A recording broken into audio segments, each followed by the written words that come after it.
Di ba sinabi ko na sa inyong tatlo? Double check the figures before sending Rev. Ano to? Mali na naman. Hindi pa ba tayo natuto last quarter? Sir, akala ko... Akala ano? Hindi pwedeng laging akala. We are recovering from the loss. Ayusin niyo yan.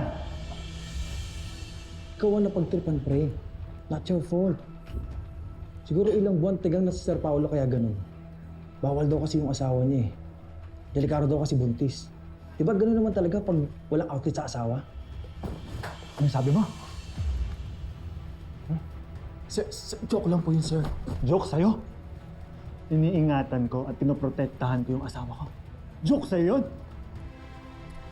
Pack your things. You're done. Sir.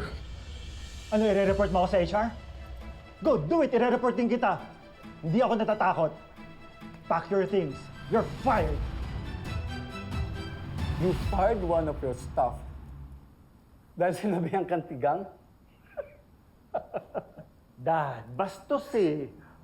May sinabi tungkol kay Marge. Hindi ko kaya palampasin. Eh kung hindi ka na nakukuha ng asawa mo, ano pa nga asahan mo? Kaya pala lagi ang init ng ulo mo, iho. Dad, hindi niyo naman po naiintindihan eh. Sensitive yung pregnancy ni Marge. Mas kailangan namin mag-ingat.